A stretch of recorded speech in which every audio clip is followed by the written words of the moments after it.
Hi everyone, welcome to the shedding episode of Premanand ji Maharaj. पिछले episode का link नीचे description box में मिल जाएगा, वहां से देख लेना। तो आज चलो शेडिंग शुरू करते हैं। सो ये पर जो भी पेंसिल पेपर जो भी इस्तेमाल कर रहे हो उसका लिंक मैं नीचे डिस्क्रिप्शन बॉक्स में डाल दूंगा, वहां से आप लोग चेकआउट कर सकते हो या फिर आपके पास जो भी मटेरियल है उससे भी ट्राई कर सकते हो। तो सबसे पहले यहाँ पर फेस के एरिया में फर्स्ट लेयर देना शुरू करेंगे। पेंसिल इस्तेमाल कर रहे हो यहाँ पर 2B पेंसिल। आपको पूरा जो फेस है उसमें सिर्फ हाईलाइटेड एरिया छोड़कर बाकी पूरा हिस्से में ऐसे हॉरिजॉन्टल शेड देना है, घिसना नहीं है। सिंगल स्ट्रोक्स तो जैसे मैं दे रहा हूँ, इससे पूरा फेस का बेस लेयर कर देना है सिर्फ हाईलाइटेड एरिया को छोड़कर। बहुत ही सिंपल है। आपको सेम डार्कनेस में सेम प्रेशर में एक बेस लेयर बनाना है, सिर्फ हाईलाइटेड एरिया को छोड़ देना है। तो देखो मैं कैसे कर रहा हूँ।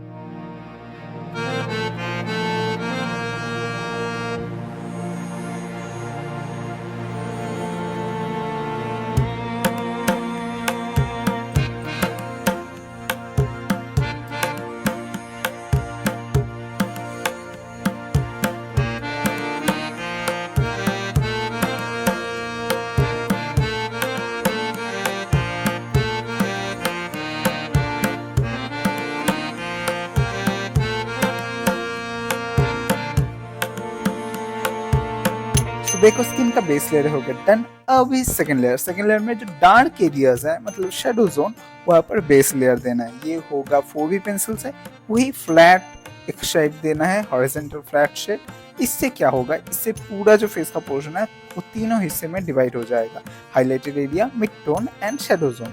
अब जाके थर्ड लेयर में काम कर रहा हूँ। अभी जाके थर्ड लेयर में मैं एंगल्स इस्तेमाल करूंगा। पहले 2 लेयर में बेस रेडी हो गया। अब जब थर्ड लेयर दूंगा तो अच्छे से वो ब्लेंड होगा, अच्छे से स्मूथ होगा। एक्स्ट्रा करके कोई ब्लेंडिंग मटेरियल का अभी जरूरत नहीं पड़ेगा। सो यहाँ पर आंखों के पोर्शन से कर रहे हो, आंख एकदम बंद ही है तो वहाँ पर अलग से आईबॉल नहीं दिखाई दे रहा, सिर्फ एक ब्लैक एरिया। तो इसमें मैं 8B पेंसिल से कर रहा हूँ और 8B से बाकी जो एकदम डार्क एरियाज है उसमें भी मैं एंगुलर शेड्स अभी दे रहा हूँ। इसके बाद थोड़ा लाइटर एरिया में जाएंगे। पेंसिल इस्तेमाल कर रहा हूँ 4B पेंसिल। यहाँ पर देखो कौन से एरिया में मैं किस तरीके से पेंसिल को यहाँ पर मूव कर रहा हूँ। और थर्ड लेयर भी आपको सिंगल स्ट्रोक से ही करना है, घिसना नहीं है, ब्लेंड नहीं करना है। घना शेड दो और सेम प्रेशर में शेड दो तो यहाँ पर स्मूथ हो जाएगा। डार्क एरियाज के लिए डार्क पेंसिल इस्तेमाल करो जैसे 6B 8B, मिड टोन्स के लिए 4B 6B और एकदम लाइटर एरिया के लिए HB एंड 2B। और एंगल्स यहाँ पर बहुत इंपॉर्टेंट है। आप एंगल्स को फॉलो करो, कहाँ पर कौन सा एंगल में शेड दे रहा हो और आपको उसी एंगल में शेड देना है। ऐसे घना करके देना है, बीच में डिस्टेंस कम रहे एक स्ट्रोक्स का तो वो स्मूथ हो जाएगा। तो देखो मैं कैसे कर रहा हूँ।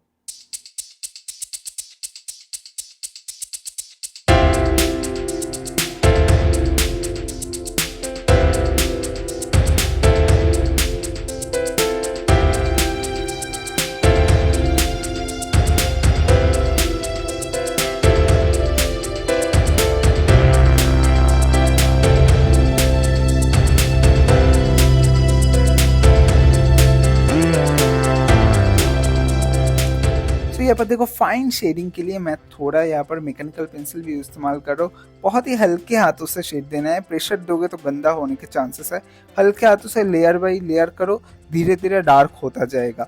और हल्के हाथों से करोगे तो हार्श लाइन ऐसे पेपर डैमेज नहीं होगा और स्मूथनेस भी अच्छे से आएगा। यहाँ पर जो भी मैं लाइन दे रहा हूँ बहुत ही ऐसे हल्का करके दे रहा हूँ। डार्क चाहिए तो डार्क पेंसिल इस्तेमाल करो, लेयर दो, 2-3 लेयर और दो तो धीरे धीरे डार्क होगा तो वो स्मूथ ज़्यादा दिखता है और इससे पेपर भी ख़राब नहीं होता और गंदा होने का चांसेस भी नहीं रहता। अब देखो ये डार्क एरियाज़ के लिए मैं यहाँ पर डार्कर पेंसिल इस्तेमाल कर रहा हूँ, 8B पेंसिल।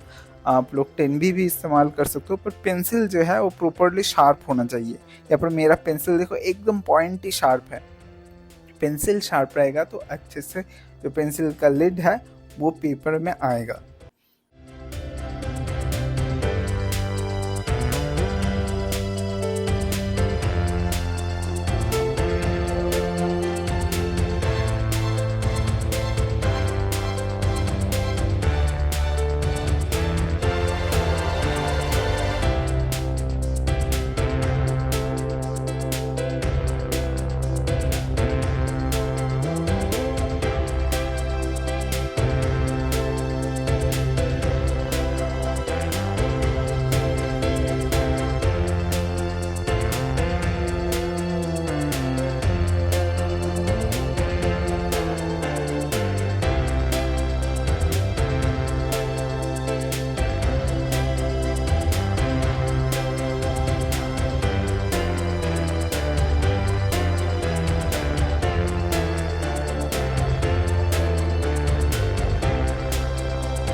दोस्तों यहाँ पर देखो धीरे धीरे मैं डार्क टोन दे रहा हूँ। किसी भी पोर्ट्रेट में लाइट एरिया, हाईलाइटेड एरिया जितना इंपॉर्टेंट होता है, डार्क एरियाज भी उतना ही इंपॉर्टेंट होता है।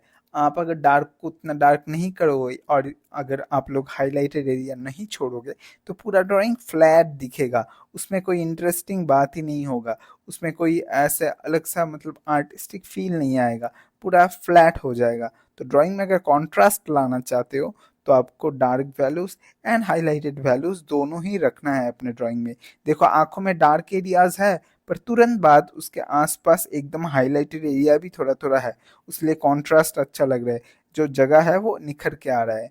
तो ये ऐसे देखो फेस का पोर्शन कर लिया। आप नीचे जो दांतों का पोर्शन है, दांतों के बीच में लाइन बहुत ही कम देना है। देखो मैं कुछ नहीं कर रहा हूँ, सिर्फ नीचे से थोड़ा थोड़ा मार्क कर रहा हूँ, ज्यादा डीप करके नहीं। ये अगर आप लोग ना भी करो तो भी चलेगा, पर एक एक दांत के बीच में लाइन नहीं देना है, उससे बहुत खराब हो जाता है ड्राइंग। ओके, और लिप्स में आप लोग एंगल्स को फॉलो करो, किस एंगल में कर रहे हो, और बियर्ड के पोर्शन को अभी के लिए छोड़ दो। नेक्स्ट एपिसोड में मैं बियर्ड का पोर्शन दिखाऊंगा, आप सिर्फ लिप्स का पोर्शन को फॉलो करो कैसे करो, और हाईलाइटेड एरिया को कैसे छोड़ा देखो, एंगल्स कौन से एरिया में किस एंगल में शेड दे रहे हो। कोई भी एरिया फेस का वो एक डायरेक्शन में जाता है। देखो लिप्स का पोर्शन, बीच का एरिया एकदम फ्लैट है और दोनों हिस्से में दोनों साइड में ऊपर की तरफ चला गया है, तो आपको शेड भी उसी एंगल में देना है।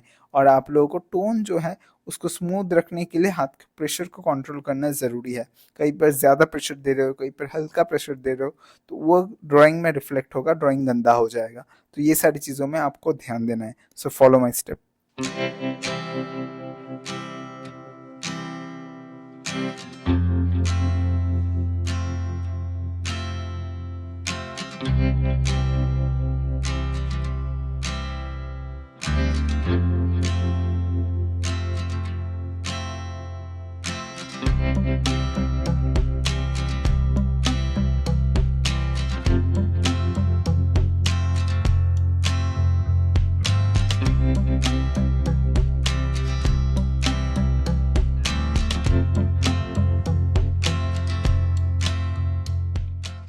अभी यहाँ पर बालों के एरिया में काम करेंगे। बालों के एरिया में फर्स्ट लेयर में यहाँ पर 6B पेंसिल से ही दे रहा हूँ फ्लैट शेड, पूरा बालों के एरिया में फ्लैट शेड दे रहा हूँ, हॉरिजॉन्टल शेड। कुछ कुछ एरियाज में हाईलाइट मैंने छोड़ दिया, देखो व्हाइट व्हाइट, कुछ कुछ एरियाज में वो हाईलाइटेड एरिया है, व्हाइट हेयर्स वहाँ पर होगा।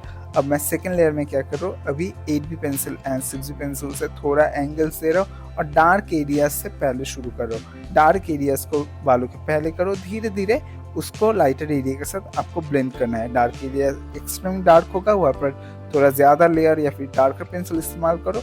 और क्योंकि यहाँ पर बेस लेयर हो गया है रेडी, एक ग्रे टोन हो गया है, और उसके साथ धीरे धीरे बाद में धीरे धीरे आपको प्रेशर कम करते हुए ऐसे मिक्स कर देना है। एंगल्स कौन से एरिया में किस एंगल में शेड दे रहे हो उसको फॉलो करो, इससे शेप अच्छे से बनेगा कि बालों का कौन सा एरिया किस तरफ गया है, वो आपके एंगल को फॉलो करते ही करना है। और धीरे धीरे आपको लाइटेड एरिया की तरफ आना है, कोई इरेज करने की ज़रूरत नहीं है। अगर व्हाइट एरिया है तो उसको छोड़कर बाकी एरिया में शेड दो, और बाद में उसके ऊपर से एक हल्का शेड देकर उसे ब्लेंड भी कर सकते हो ताकि ज़्यादा व्हाइट ना लगे। यहाँ पर देखो बालों में क्या कर रहा हूँ, व्हाइट जो बाल है उसको छोड़कर आसपास के एरिया को मैं डार्क कर रहा हूँ, और वैसे ही व्हाइट एरिया निखर के आ रहा है। बाद में उसके ऊपर और एक शेड देकर उसे ब्लेंड भी किया जा सकता है। नीचे के एरिया में भी सेम कर दो।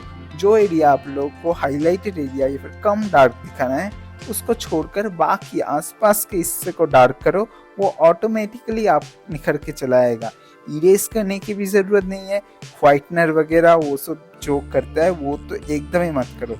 ऐसे देखो कर रहे हो, थोड़ा आप प्रैक्टिस करोगे, थोड़ा अगर समझोगे, वीडियो थोड़ा देखो कैसे करो, तो आप भी करने लगोगे।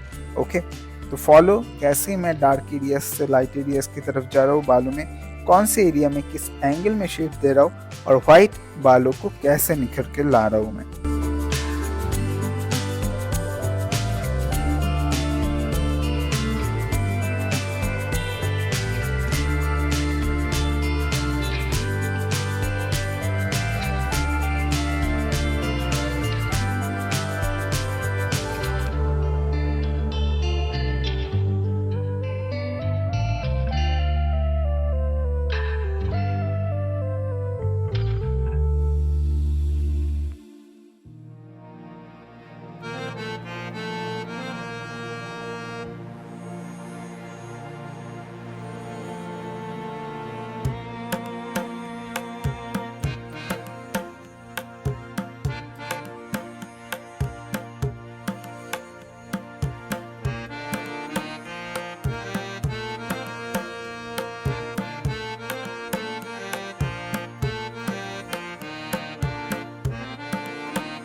सो आज के एपिसोड के लिए इतना ही। देख सकते हो कुछ इतना दूर तक हुआ है पूरा ड्राइंग। नेक्स्ट एपिसोड में बाकी एरिया कंप्लीट करेंगे, तो उसके लिए चैनल को जरूर सब्सक्राइब कर देना और वीडियो को जल्दी से जल्दी लाइक करो। ज्यादा लाइक होगा तो ज्यादा जल्दी मैं नेक्स्ट एपिसोड लेके आऊंगा। For now I am signing off. मिलते हैं नेक्स्ट वीडियो में, तब तक के लिए always do artistic and be artistic.